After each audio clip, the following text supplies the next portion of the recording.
17 de octubre de 1953, 23:42. Sunset Boulevard tiembla bajo los flashes blancos. Las cámaras estallan como disparos fuera de la discoteca Ciros.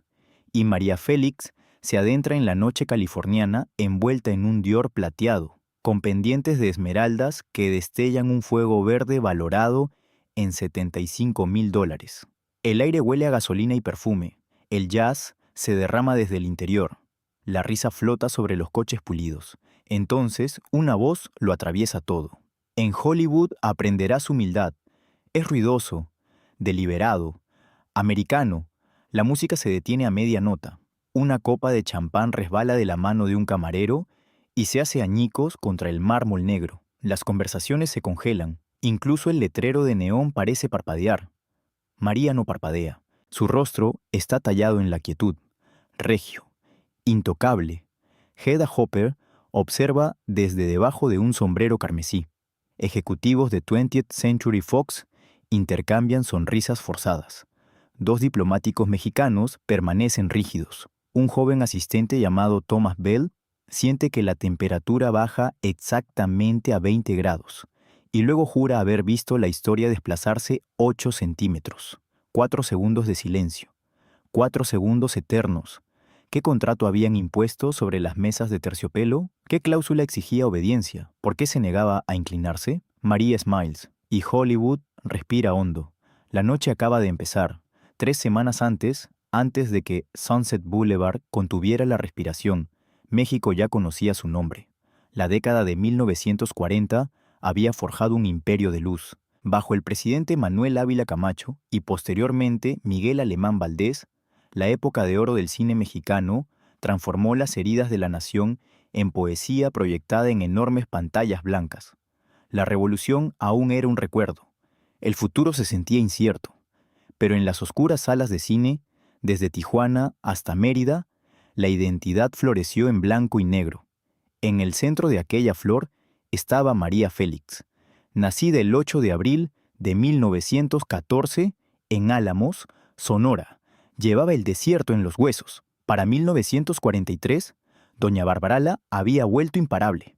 El público no veía a una actriz, sino una fuerza de la naturaleza, dominante, indómita, imposible de ignorar. 3 años después, en Enamorada, dirigida por Emilio Fernández y fotografiada por Gabriel Figueroa, su rostro llenó la pantalla como una declaración de soberanía. Figueroa dijo que su mirada era un arma. Y tenía razón, la industria pertenecía a titanes. Pedro Infante le cantaba al pueblo. Jorge Negrete encarnaba el orgullo charro. Sin embargo, María no los orbitaba, los eclipsaba. Rechazaba papeles de ingenua, rechazaba guiones donde las mujeres lloraban en silencio en los rincones. Los productores aprendieron rápido. Si el personaje rogaba, María se marchaba. La nación observó y se reconoció en su desafío. Los aplausos desde los balcones resonaban en el Palacio de Bellas Artes en las noches de estreno. Los floristas reportaron haber vendido 312 rosas blancas en una sola noche cuando ella asistió. Los modistas copiaban sus siluetas en las 48 horas posteriores a cada estreno. En las ciudades industriales, las mujeres enderezaban los hombros tras verla caminar por la pantalla. She was no longer María de los Ángeles Félix Güereña. She was la doña.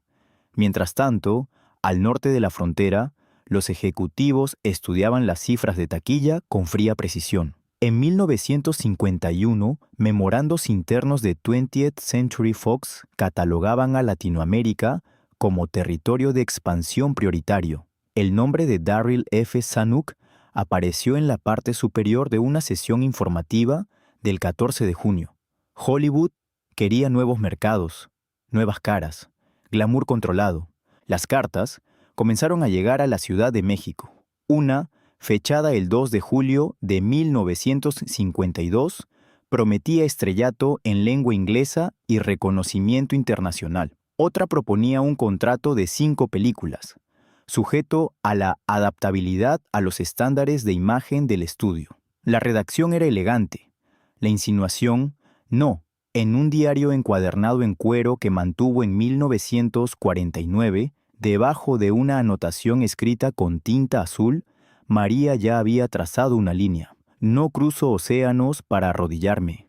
México la adoraba. El pueblo veía orgullo, no arrogancia, fuerza, no excesos. Representaba a una mujer posrevolucionaria que dominaba sin complejos. Encarnaba un país que aún se definía. Hollywood deseaba su brillantez, pero el deseo no es lo mismo que el respeto. Y mientras los contratos cruzaban las fronteras y los susurros llenaban los pasillos de las embajadas, una única pregunta se cernía sobre ambas naciones como el calor del verano antes de una tormenta. ¿Aceptaría el imperio del cine a una reina que se negara a inclinarse? La respuesta estaba esperando en Sunset Boulevard. ¿Pero por qué ese insulto en Sunset Boulevard me dolió tanto? Guadalajara, 1935.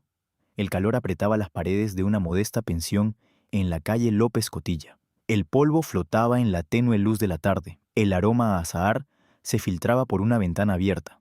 A lo lejos sonaba el silbato de un tren, largo y solitario. María de los Ángeles, Félix Güereña, stood before a small hand mirror. Ella no sonrió, ella no parpadeó. Practicaba la quietud como otros practicaban las escalas de piano. Barbilla levantada, hombros rectos, mirada firme. El espejo tenía una grieta de 18 centímetros que recorría el cristal en diagonal, dividiendo su reflejo en dos versiones de la misma mujer. Lo guardaba sobre un estrecho tocador de madera, marcado por las quemaduras de cigarrillo y el paso del tiempo. Detrás de ella, una costurera llamada Doña Remedios sujetaba la tela con alfileres a un maniquí. La aguja centelleaba. El hilo, tenso, sin levantar la vista, dijo en voz baja: «Los hombres temen a las mujeres que no pestañean». María absorbió la frase como si fuera una escritura. En 1935 se casó con Enrique Álvarez Alatorre. Ese mismo año dio a luz a su hijo, Enrique. La maternidad la consolidó. El matrimonio la puso a prueba. El mundo esperaba obediencia, suavidad, gratitud. En cambio, les dio compostura. 3 años después, el 14 de agosto de 1938, exactamente a las 18:10, estaba sentada en una mesa de la esquina del Café Nápoles, frente a un agente de casting que estaba de visita desde la Ciudad de México. El aire olía a café tostado y a pavimento mojado por la tormenta vespertina. Él observó su rostro con profesional indiferencia. «Eres demasiado orgullosa para el cine», le dijo. «Demasiado orgulloso». Las palabras cayeron como una bofetada. Le explicó que el público prefería la humildad, la dulzura, las mujeres que bajaban la mirada cuando los hombres hablaban. Le aconsejó que suavizara la voz, que suavizara los matices sonorenses de su acento, que practicara aparentar menos. Ella no discutió, ella simplemente sostuvo su mirada hasta que él se movió en su silla. «Orgullo», lo llamó. «Dignidad», ella lo entendió. Esa noche regresó a la pensión y se miró en el espejo agrietado. La fractura atravesó su reflejo como un rayo congelado en el cristal. Por un instante vio la imagen que buscaba. Una mujer más tranquila, arrepentida, agradecida por las migajas. Luego levantó la barbilla. En aquella habitación silenciosa, con los azahares desvaneciéndose en la noche y el silbato del tren resonando una vez más, hizo una promesa que no quedó registrada. Nunca más permitiría que nadie la encogiera en público. El espejo permaneció con ella durante años, empacado en maletas, reposando sobre tocadores en Ciudad de México y Madrid, un recuerdo íntimo de la herida que forjó su armadura. Décadas después, cuando Hollywood le sugirió que neutralizara su acento, el viejo café volvió a su memoria.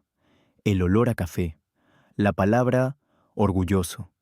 Y ella no parpadeó. La cámara se acerca a ese reflejo inquebrantable.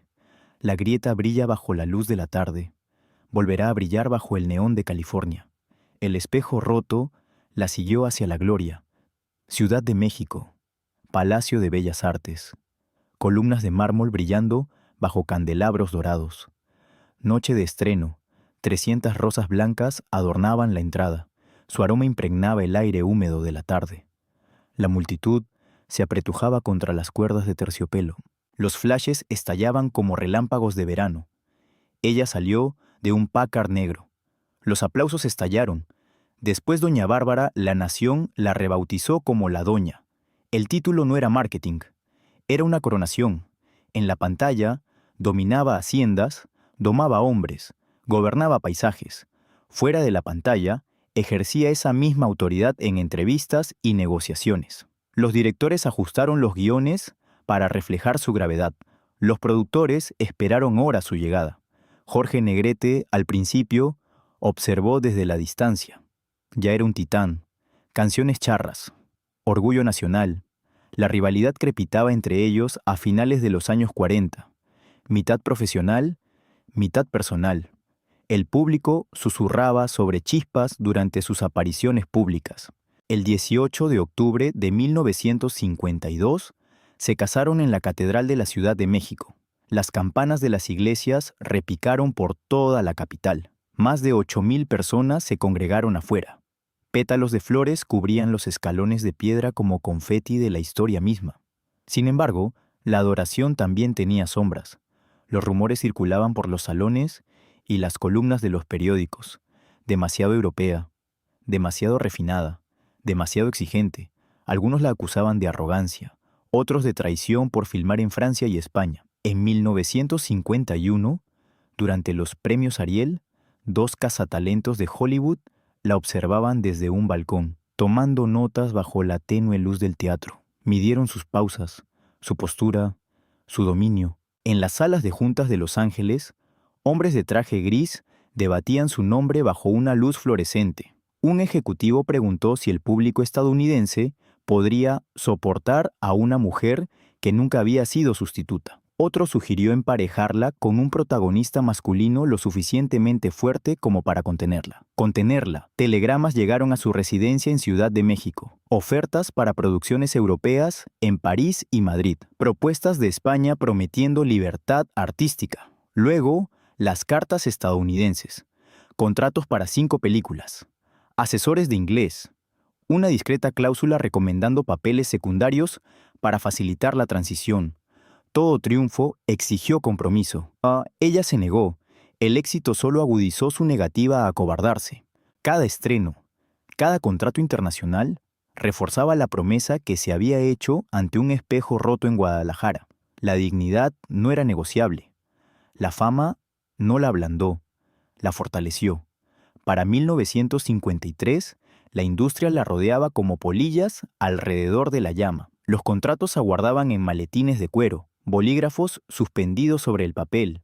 Bajo la elegante redacción, la rendición se escondía discretamente en la letra pequeña. Los Ángeles brillaba de anticipación. La noche incitante se acercaba. Los Ángeles, 17 de octubre de 1953, 23:36. En Ciros, la música es baja y calculada. Las trompetas murmuran. El cristal tiembla bajo la luz de la lámpara. Una mesa privada espera en un rincón, vestida con mantel de terciopelo, con 7 copas impecables y una cubitera de plata que suda en un plato de porcelana. Harold Whitman se sienta en mala cabeza. 48 años, smoking a medida, sonrisa agudizada por la costumbre. Coloca una carpeta de cuero sobre la mesa y la desliza hacia ella con 2 dedos deliberados. 32 páginas, papel grueso, tinta espesa. María no lo toca al principio. A su alrededor, los testigos se congregan sin que parezca que lo hacen. Ricardo Montalbán se recuesta en su silla con expresión indescifrable. Hedda Hopper se ajusta el sombrero carmesí y observa con curiosidad depredadora. 2 ejecutivos jóvenes fingen estudiar sus puros. Finalmente, María abre el contrato. Cláusula 14. Entrenamiento obligatorio de dicción para neutralizar el acento y lograr un mayor atractivo nacional. Cláusula 22. Autoridad del estudio sobre vestuario, publicidad y respuestas aprobadas para entrevistas. Cláusula 27. Control exclusivo sobre la distribución internacional de la imagen. Las palabras son educadas. La intención no lo es. Su vestido de Dior refleja el resplandor de la lámpara de araña. La tela plateada reluce como una armadura. Lee en completo silencio, sin temblores, sin suspiros. Exactamente a las 23:39 pasa la última página y dobla el documento cuidadosamente por la mitad. Whitman sonríe más ampliamente, firma y te convertiremos en la reina de América. La sentencia pende entre ellos, perfumada y venenosa. El insulto se esconde en el tono, no en el vocabulario. Una reina creada, una corona concedida, poder condicional. Afuera, los flashes impactan contra las ventanas esmeriladas del club. Los fotógrafos perciben tensión sin saber por qué. La temperatura en el interior se siente repentinamente más cálida. El aire se espesa. Si firma, Hollywood se abrirá como una puerta de cristal. Mayores presupuestos, estrenos mundiales, público angloparlante de Nueva York a Londres. Si se niega, las puertas se cierran, silenciosamente, para siempre. Ella vuelve a colocar el contrato doblado sobre la mesa. No, dice ella, suave, final. Whitman se ríe, demasiado fuerte, demasiado tiempo. Los vasos vibran. Un camarero se queda paralizado. En Hollywood, responde, elevando la voz lo suficiente como para viajar. El orgullo es caro. Varias cabezas se giran, las conversaciones se estancan, la humillación ya no es privada, flota por la habitación como humo. María siente todas las miradas. Ella no baja la mirada. El silencio se extiende, denso, público, cargado de expectación. En ese instante de suspenso, comprende el verdadero precio de cada opción. El silencio podría proteger su dignidad esta noche. También podría confirmar la versión que ellos tienen de ella mañana. La sala espera, y ella debe decidir si el silencio equivale a rendición. Detrás de la cortina de terciopelo, el aire cambia. La música se reanuda en la sala principal, pero tras bambalinas el ambiente está fracturado. Las voces se vuelven más bajas. Las alianzas cambian. La brillante promesa de Hollywood ahora se siente frágil, como el cristal sometido a demasiada presión. Un diplomático mexicano, impecablemente vestido y visiblemente tenso, se acerca a María cerca del pasillo bordeado de fotografías enmarcadas. Habla con cautela sobre diplomacia cultural, sobre puentes entre naciones, sobre cómo una sola firma podría simbolizar la unidad. Sus palabras son mesuradas, persuasivas. Insiste en que el compromiso no es rendición, solo estrategia. Ricardo Montalbán se acerca a continuación. Tranquilo, pensativo, aconseja paciencia, sugiere que los imperios ponen a prueba a quienes valoran. Le dice que la arrogancia de Whitman es temporal, pero los contratos son permanentes. Su mirada transmite preocupación, no ambición. Desde una esquina, una joven actriz estadounidense con manos nerviosas susurra admiración. Confiesa que la negativa de María la hizo sentir más valiente. Nunca nos hablan así, dice en voz baja. La confesión persiste. Antes de la medianoche, los chismes ya se habían esfumado del edificio. A las 23:58, el columnista de radio Earl Wilson menciona en una transmisión tardía: esta noche, el fuego latino se une al hielo del estudio en Ciros. La frase recorre California como una chispa. María se desliza hacia el tocador. Espejos dorados cubren las paredes desde el suelo hasta el techo. El perfume flota en el aire. El mostrador de mármol se siente frío bajo sus dedos. Por primera vez esa noche, la duda aflora. ¿Valió la pena cruzar la frontera a esta erosión? ¿Se estaba convirtiendo la ambición silenciosamente en una negociación de identidad? Se observa en el reflejo. El vestido de Dior reluce. Las esmeraldas resplandecen contra su piel. La fuerza irradia hacia afuera. Sin embargo, en su interior, un susurro pregunta si la dignidad puede sobrevivir en un sistema diseñado para socavarla. Afuera, en el bar, Whitman presume a viva voz que vendrá mañana. El hielo tintinea en su vaso. La risa le responde. La confianza crece. Mientras tanto, los periódicos mexicanos en Los Ángeles preparan sus primeras ediciones. Un titular elogia su compostura. Otro cuestiona su rigidez. La opinión pública comienza a fracturarse incluso antes de que la historia esté completa. A las 12:07 de la mañana, Whitman se levanta y anuncia que aclarará públicamente el malentendido antes de que termine la noche. La disputa ya no es sobre un contrato. Se trata de identidad, y el escenario se está preparando silenciosamente para algo mucho más grande de lo que cualquiera de ellos anticipó. La noche siguiente, el insulto cobra fuerza. A las 8:47 de la tarde, Harold Whitman se sienta bajo las intensas luces del estudio de KTLA Canal 5. Su smoking ha sido reemplazado por un traje gris oscuro. Su tono es suave, controlado. Le dice al presentador que ciertas actrices internacionales tienen dificultades con el profesionalismo estadounidense. Habla de colaboración, disciplina y humildad, requisitos indispensables en Hollywood. Él nunca dice su nombre, no lo necesita. A las 9:14 de la noche, 2,3 millones de espectadores en toda California habían escuchado la insinuación. Las salas de estar se quedaron en silencio. Los televisores zumbaban suavemente contra el papel tapiz y las fotografías familiares. El mensaje se propagó como humo por las ventanas abiertas. En el este de Los Ángeles, obreros de fábrica que terminan el turno de noche se reúnen alrededor de una pequeña pantalla en un restaurante. Algunos niegan con la cabeza, otros bajan la mirada.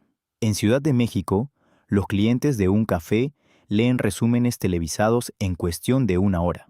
En Madrid, estudiantes de cine debaten si el orgullo latino se está transformando en arrogancia. Los titulares se forman rápidamente. ¿Estrella temperamental? Hollywood exige disciplina. La narrativa se endurece. En Burbank, Elena Cruz, actriz mexicoamericana de 22 años, recibe una llamada a las 22:03. La audición prometida para una película de estudio menor se cancela. El asistente de casting explica que los productores prefieren asociaciones menos complejas.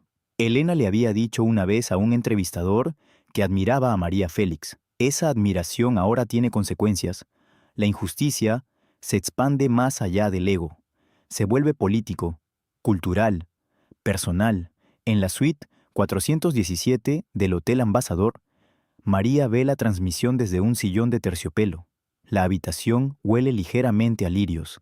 El tráfico de la ciudad murmura a través de los gruesos ventanales. Ella escucha sin pestañear. Cada frase es deliberada, cada insinuación, calculada. Por un breve instante, algo cruza su rostro. No hay dolor, no hay sorpresa. Reconocimiento, la misma estrategia de Guadalajara. Suavizarla, disminuirla, enmarcar el orgullo como un defecto. Ella apaga el televisor exactamente a las 9:19 de la noche. El silencio llena la suite. El silencio validaría la narrativa. El silencio permitiría que su versión se consolidara como verdad. La acción lo redefiniría. Se levanta lentamente, camina hacia la ventana. Abajo, Wilshire Boulevard brilla con faros y una ambición incansable. El imperio del cine cree haber hablado primero. No hablará el último. La confrontación debe ser pública. No hablará el último. A las 2:03 a.m., las luces siguen encendidas en la suite 417 del Hotel Ambassador. El Boulevard Wilshire brilla abajo como un río incesante de faros. La ciudad no duerme. María tampoco. Se sienta en un pequeño escritorio cerca de la ventana. Una pluma estilográfica reposa entre sus dedos. Tinta azul mancha el borde de su pulgar. En papel de hotel con relieve dorado, comienza a redactar su respuesta. Frases cortas, pensamientos precisos. Los aliados se reúnen a su alrededor como un consejo silencioso. El diplomático mexicano aboga por una declaración escrita distribuida a los principales periódicos. Controlado, diplomático. Ricardo Montalbán sugiere una entrevista mesurada con un periodista comprensivo, cuidadoso, estratégico. Ella escucha. Luego ella niega con la cabeza. Visibilidad, no susurros. Una declaración privada se puede editar. Una entrevista grabada se puede recortar, pero una sala llena de testigos no se puede borrar. Ella quiere aire, ojos, respiración pública. A las 2:41 de la mañana, se realiza una llamada para confirmar su asistencia al almuerzo de la prensa extranjera de Hollywood, programado para el 20 de octubre de 1953. Las invitaciones ya han circulado. Se esperan 240 periodistas, corresponsales internacionales, representantes de estudios y cámaras de noticieros. Whitman también ha confirmado su presencia. En un bungalow al otro lado de la ciudad, Se ríe mientras toma unas copas a altas horas de la noche, repitiendo la palabra temperamento como si fuera un chiste. El hielo se rompe en su vaso. Irradia confianza. Cree que la tormenta ha pasado. Cree que la mañana ablandará su determinación. Él está equivocado. De vuelta en la suite, María dobla el papel una vez, 2 veces, luego lo deja a un lado. No lo leerá, no ensayará. Su fuerza nunca residió en las líneas memorizadas. Se encuentra frente al espejo junto al armario. La misma mirada fija de Guadalajara la observa, sin temblores, sin disculpas. Los pendientes de esmeraldas descansan sobre la mesa como testigos silenciosos. Afuera, los pasillos del estudio empiezan a vibrar antes del amanecer. Los asistentes susurran sobre una posible confrontación. Los publicistas preparan declaraciones de contingencia. Los reporteros agudizan las preguntas. La industria presiente que la colisión se acerca como un trueno lejano. A las 5:58 de la mañana, el cielo de Los Ángeles se aclara de negro a gris. Los pájaros comienzan su coro matutino tentativo. Se reconfirman las invitaciones, se ajustan los planos de asientos. Los nombres se colocan cuidadosamente en mesas redondas, cubiertas con manteles blancos. El destino ahora tiene una dirección. 20 de octubre, Salón de baile del Hotel Beverly Hills. Y en menos de 48 horas, 2 versiones del poder estarán en la misma habitación. 20 de octubre de 1953, 13:27 horas. El salón de baile del Hotel Beverly Hills resplandece bajo las lámparas de araña en cascada. Prismas de cristal proyectan luz sobre mantelería blanca y plata pulida. La cubertería tintinea suavemente contra la porcelana. Los camareros se deslizan entre mesas redondas con platos de salmón frío y delicados espárragos. El aire está cargado de perfume, humo de cigarrillo y ambición. 240 periodistas llenan la sala, corresponsales internacionales, publicistas de estudio, columnistas con lápices afilados e instintos más agudos. Las cámaras de noticiarios zumban débilmente cerca de la pared del fondo. Sus carcasas metálicas calientes bajo las lámparas de estudio. Un fotógrafo en la tercera fila se seca el sudor de la frente. Las luces del escenario han elevado la temperatura a exactamente 25 grados. A las 13:27 horas se abren las puertas. María Félix entra vestida de terciopelo negro. La tela absorbe la luz en lugar de reflejarla, dándole una presencia casi escultural. Los pendientes de esmeralda captan un único destello y responden con un fuego verde. Las conversaciones flaquean, los aplausos aumentan, titubeantes al principio, luego más firmes. La curiosidad pesa más que la admiración. Whitman se encuentra cerca del podio, relajado, con una mano apoyada casualmente sobre la madera pulida. Está flanqueado por 2 compañeros de estudio que susurran y sonríen con discreta confianza. Su expresión sugiere control, su postura, inevitabilidad. María recorre el salón sin prisa. Cada paso es mesurado, cada mirada deliberada. El sonido de sus tacones contra el suelo de mármol resuena débilmente, casi ceremonial. Varios periodistas bajan la mirada hacia sus cuadernos, con las manos ligeramente temblorosas, preparándose para escribir la historia. Las memorias futuras harán referencia a este día. Recordarán cómo la luz le incidió en los hombros, cómo la habitación pareció estrecharse ante su presencia, cómo el silencio se expandió, extendiéndose entre las mesas como seda invisible. Se sienta al frente, espalda recta, manos entrelazadas suavemente, barbilla levantada lo justo para dominar el encuadre de cada cámara. Al otro lado de la sala, Whitman se ajusta a los gemelos, saluda con la cabeza al anfitrión, irradia confianza como calor. El zumbido de la cámara del noticiero se hace cada vez más fuerte. Los próximos 12 minutos resonarán durante décadas. Whitman se acerca al micrófono. El tiempo se ralentiza. Todos los ojos siguen. Whitman llega al podio con fácil confianza. Agradece a la prensa extranjera, elogia los estudios. Su voz se escucha con fluidez por todo el salón, amplificada por altavoces ocultos tras cortinas de terciopelo. Luego sonríe, inclina ligeramente la cabeza y pronuncia la frase que tenía preparada. Hollywood, dice con ligereza, siempre ha apreciado las personalidades latinas apasionadas. Risas dispersas recorren la sala. No son fuertes, no son unánimes, suficientes. Continúa hablando de colaboración, disciplina y estándares compartidos.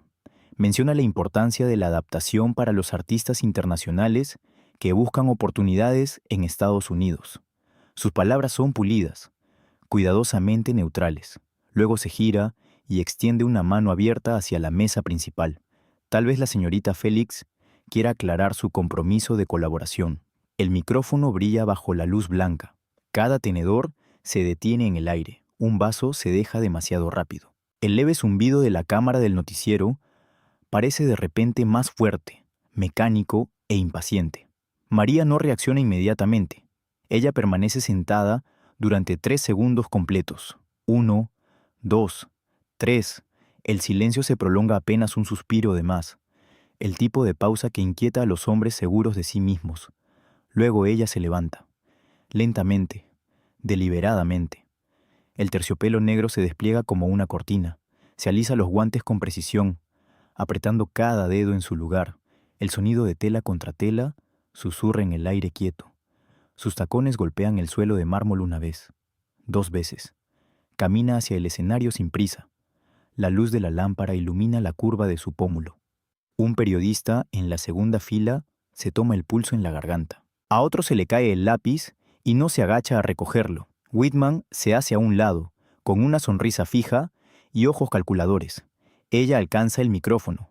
Se interpone entre ellos como una línea dibujada con tiza. La sala se inclina hacia adelante colectivamente, como si un hilo invisible la arrastrara. La respiración se ralentiza, los hombros se tensan. Incluso los camareros del fondo se quedan paralizados, con las bandejas suspendidas en el aire. Esto no es una negociación contractual. Este es un umbral. Ella levanta la barbilla, y el aire mismo parece esperar. Ella está de pie en el podio. El micrófono está a centímetros de sus labios. Las luces del escenario brillan blancas contra su vestido de terciopelo negro. En algún lugar del salón, un tenedor choca contra la porcelana y luego se detiene. Ella no dice nada. Pasa un segundo, luego otro. Su mirada recorre lentamente la sala. 240 rostros. Periodistas, ejecutivos, observadores que creían asistir a un almuerzo formal. Un fotógrafo baja la cámara, confundido. La máquina de noticiario zumba, sus carretes giran inútilmente sin palabras que capturar. 30 segundos, 1 minuto. Whitman cambia de postura. Su sonrisa se tensa. Una gota de sudor se acumula en su sien. 2 minutos. El silencio se espesa, ya no incómodo, sino deliberado. Oprime los pechos, se cuela en las gargantas, se vuelve sísmico. Una fuerza viva que se expande desde la mujer que se niega a llenarlo. 3 minutos. Un camarero al fondo sujeta su bandeja con manos temblorosas. Un corresponsal de Madrid no subraya nada en su bloc de notas. Nadie se atreve a susurrar. 4 minutos. La historia misma parece acercarse más. Exactamente a los 4 minutos y 17 segundos, ella inhala.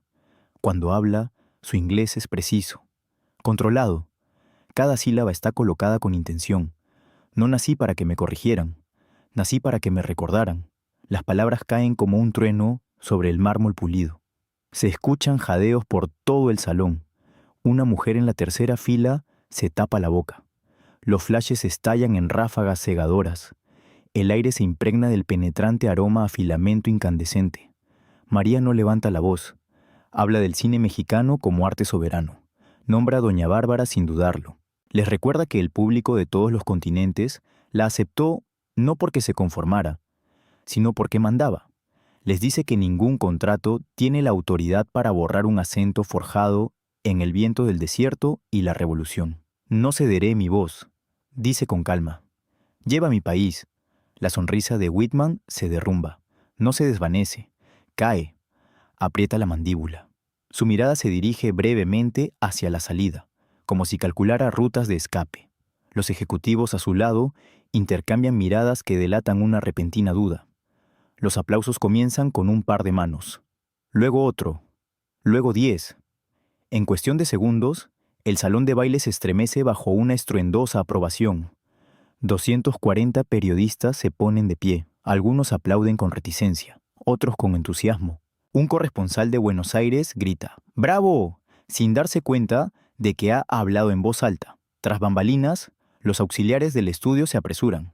Un publicista susurra por teléfono que el control de daños debe comenzar de inmediato. Otro insiste en que se revise el audio antes de distribuirlo. Es demasiado tarde. Dentro de 48 horas, estaciones de radio desde Los Ángeles hasta Ciudad de México reproducirán fragmentos de su discurso. 40 millones de oyentes en todo el continente americano escucharán su voz, que se hunde entre la estática y la distancia. Los periódicos publicarán su declaración en negrita. Los editoriales debatirán si el orgullo finalmente ha encontrado su escenario. La reversión es absoluta. Lo que se había presentado como arrogancia se convierte en dignidad. Lo que se había etiquetado como temperamento se convierte en principio. El insulto se disuelve bajo el reconocimiento colectivo. Ella hace una pausa una vez más. La habitación ahora es suya. Luego pronuncia la frase que sella el momento en leyenda. Hollywood no crea reinas. Dice, las reinas llegan. El aplauso que sigue ya no es cortés, es sísmico. Resuena entre candelabros, mantelería y platería. Cruza fronteras e idiomas. En una industria que de repente comprende que ha calculado mal. Cuando ella se aleja del micrófono, el imperio ha cambiado. Y todos en ese salón de baile lo saben. El aplauso no termina. Se disuelve. Tras la cortina de terciopelo, el aire se siente más tenue, más ruidoso, más cálido. María se aleja de las luces del escenario y se adentra en un estrecho pasillo entre bastidores, bordeado de cajas de madera y cables enrollados. El rugido del salón de baile se amortigua hasta convertirse en un eco lejano. La adrenalina comienza a desvanecerse. Por primera vez, sus manos tiemblan. Es sutil, breve, un destello bajo el terciopelo negro de sus guantes. Solo una persona lo nota. Elena Cruz está de pie junto a una pila de sillas plegadas, con los ojos abiertos de asombro. Ve el temblor, ve el coste humano bajo la leyenda. María se quita los guantes lentamente. Sus dedos se apoyan en un tocador manchado de maquillaje antiguo. El espejo refleja a una mujer serena, luminosa, victoriosa, pero su pulso sigue acelerado. Un director de escena pasa a toda prisa, susurrando sobre los periodistas que exigen declaraciones. Los flashes vuelven a estallar fuera de la puerta del pasillo. La prensa ha abandonado sus mesas. Se dirigen a la salida, hacia los teléfonos, hacia la historia. Whitman no se detiene. Se cuela por una puerta de servicio a las 14:18. Escoltado por un asistente que evita el contacto visual. Su refinada seguridad se ha evaporado. El pasillo lo engulle sin contemplaciones. A las 17:40, las agencias de noticias comienzan a transmitir resúmenes. A las 18:12, salen de las imprentas las primeras ediciones vespertinas de la costa oeste. Por la mañana, los titulares gritan en negrita. Félix desafiante, impávido. Estrella mexicana desafía a Hollywood. La redacción varía. El mensaje, no. Los consulados mexicanos en Los Ángeles y San Francisco envían telegramas de felicitación antes de la medianoche. Uno de ellos dice simplemente, su voz honró a la nación, pero la victoria tiene peso. A la semana siguiente, 2 proyectos estadounidenses retiran discretamente su interés. Una asistente de estudio informa a su agente que ciertos ejecutivos prefieren talentos menos complejos. Las puertas se cierran silenciosamente, sin previo aviso. Ella entiende el costo. Esa noche, en la suite de su hotel, se sienta sola junto a la ventana. La ciudad brilla abajo, indiferente y magnífica. Los pendientes de esmeralda descansan sobre la mesa junto a ella. Se los quita con cuidado y los coloca sobre seda doblada. El cansancio se instala en sus hombros. No sigue ningún arrepentimiento. Ella sabe lo que defendió. Ella sabe lo que preservó. La dignidad es cara. Ella ha pagado. Afuera, los periódicos siguen circulando. Los locutores de radio reproducen su voz. Desconocidos discuten en cafés. Sus admiradores ya escriben cartas. El mito comienza a formarse instantáneamente. Y no pertenecerá a Hollywood. Al final de la semana, el momento ya no pertenecía a un salón de baile. En la Ciudad de México, los proyeccionistas grabaron una grabación de audio granulada de su discurso antes de las funciones de la noche. Las salas oscurecieron la pantalla. Se abrieron los telones. En lugar de oberturas orquestales, el público escuchó su voz, clara e inquebrantable, declarar que había nacido para ser recordada. Los aplausos estallaron incluso antes de que comenzara la película. En Guadalajara, un cine reportó 847 boletos adicionales vendidos el 24 de octubre tras anunciar la repetición. El enfrentamiento había cruzado la frontera.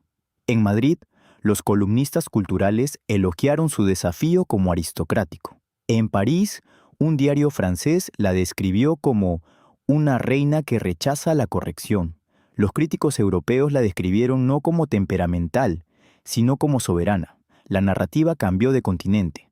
Elena Cruz guardó un recorte del diario Los Angeles Examiner doblado en su bolso durante años. Más tarde, les contaría a los entrevistadores que el 20 de octubre de 1953 fue el día en que dejó de disculparse en las audiciones. Esa fue la tarde en que decidió buscar papeles protagónicos en lugar de esperar a ser elegida para papeles secundarios.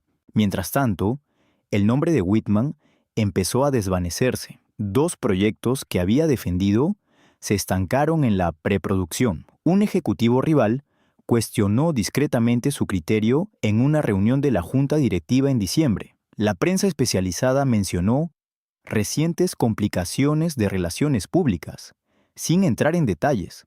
Su autoridad no se derrumbó drásticamente, se erosionó.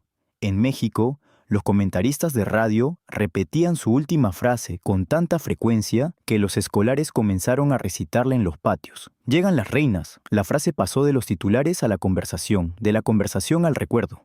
Décadas después, los estudiosos del cine citarían el 20 de octubre de 1953 como un punto de inflexión en la representación latina dentro del discurso cinematográfico global. Argumentarían que su negativa marcó una frontera, una afirmación de que la identidad cultural no podía ajustarse a las preferencias de los estudios. En sus memorias de 1987, un periodista que asistió al almuerzo escribió que el silencio antes de que ella hablara le pareció más largo que cualquier discurso que hubiera escuchado. Otro diario, fechado esa misma tarde, describía cómo los candelabros parecían temblar cuando comenzaron los aplausos.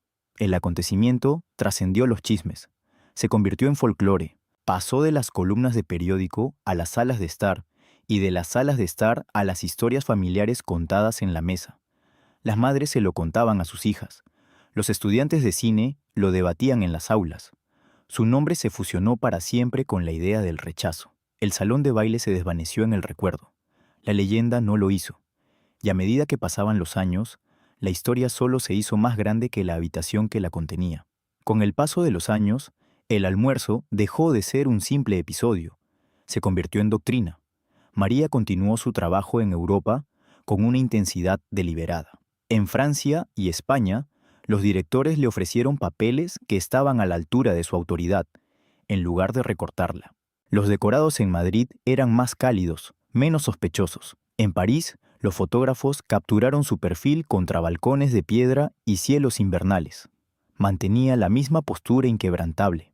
Jorge Negrete permaneció a su lado hasta su muerte en diciembre de 1953. Su matrimonio, breve y luminoso, selló su imagen en el imaginario público como soberana y devota. Cuando estuvo junto a su ataúd, velada de negro, la nación no vio fragilidad, sino acero envuelto en luto. El incidente de Hollywood quedó en el olvido. En entrevistas a lo largo de la década de 1960, los periodistas inevitablemente preguntaban sobre ese almuerzo. Ella nunca lo dramatizó, nunca lo suavizó, simplemente repetía que la dignidad no era negociable. La frase circuló por revistas de México, España y Argentina. Jóvenes actrices recortaban esas entrevistas y las guardaban dentro de guiones. En los estudios de la Ciudad de México, los aspirantes a intérpretes hablaban de su postura como modelo a seguir. Si los contratos exigían borrar su obra, citaban su ejemplo. Si los directores sugerían la obediencia como precio para ascender, su nombre sonaba discretamente en los camerinos. La carrera de Whitman no implosionó, se desvaneció. En 1961 se retiró de la producción activa, sin escándalo, sin gran desgracia, solo ausencia. Las publicaciones especializadas mencionaron su partida en modestas columnas en la página 7. El imperio que representaba siguió funcionando, pero su autoridad dentro de él se disolvió en notas a pie de página. La industria evolucionó lenta y cautelosamente. Los actores latinos ganaron visibilidad, aunque no sin dificultades. Sin embargo, el eco del 20 de octubre persistió en las negociaciones y audiciones, en las decisiones de casting y en las colaboraciones internacionales. Los ejecutivos recordaron los aplausos que estremecieron el hotel Beverly Hills. La leyenda de María cristalizó con el tiempo como una piedra bajo presión. No se dejó conquistar, nunca se rindió. Su aura de autonomía se volvió inseparable de su filmografía. Cuando el público la vio desfilar por la pantalla en papeles posteriores, vio más que un personaje. Vieron a una mujer que se había negado a ser corregida en el mismísimo salón de baile del imperio, terciopelo y fuego. Así la describieron los críticos en una retrospectiva de 1972, y la descripción perduró. Aún así, incluso las leyendas guardan secretos, y uno permaneció sellado mucho tiempo después de que los aplausos se desvanecieran. Las leyendas dejan ecos, pero a veces dejan papel. El 8 de abril de 2002, día en que María Félix falleció en la Ciudad de México a los 88 años, ya se estaban haciendo arreglos en su apartamento parisino. Objetos personales catalogados, joyas guardadas bajo llave, cartas clasificadas. A las 23:43, dentro de un escritorio de caoba cerca de un balcón con vista a la avenida Foch, apareció un sobre sellado. La fecha escrita en negrita, 21 de octubre de 1953, un día después del almuerzo. El sobre estaba escondido bajo un falso forro de cajón, envuelto en seda color crema. La caligrafía era inconfundible, precisa, controlada. Dentro, una sola hoja de papel, sin público, sin aplausos, sin luz de araña. En esa carta no relató su triunfo, confesó su miedo. No le tengo miedo a Hollywood, miedo a la irrelevancia. Escribió que los aplausos se desvanecen rápidamente, que las industrias reemplazan rostros sin ceremonia, que la dignidad, aunque noble, puede aislar. En una línea, subrayada 2 veces, admitió: el coraje es a menudo terror perfumado. La frase tiembla aún ahora. Las cámaras nunca captaron esa duda. Ningún periodista grabó el silencio que siguió a su regreso a la suite del hotel esa noche. Ningún columnista describió el peso de elegir el orgullo por encima de la oportunidad.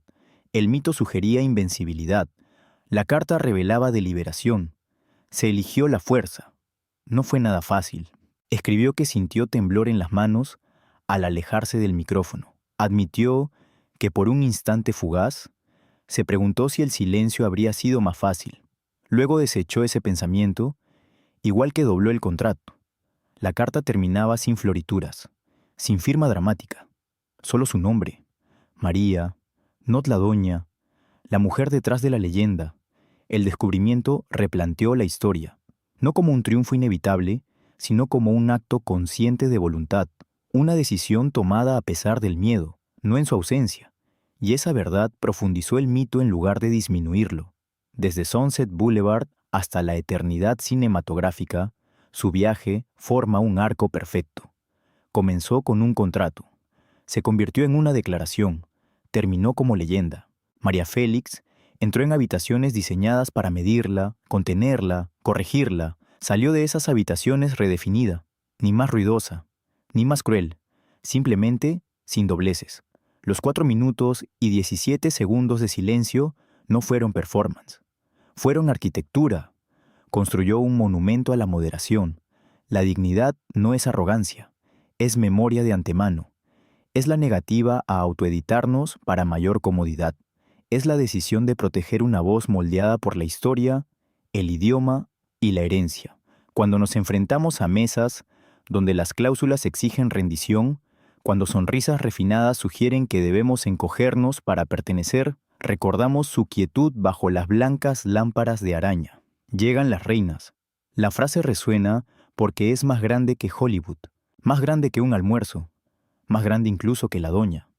Pertenece a cualquiera a quien le han dicho que suavice lo que lo hace poderoso. Los imperios surgen, las industrias evolucionan, los aplausos se desvanecen, la autenticidad perdura. Si esta historia te conmovió, compártela con alguien que necesite recordar que la dignidad nunca pasa de moda. Y dinos, ¿qué leyenda de la Edad de Oro deberíamos descubrir a continuación?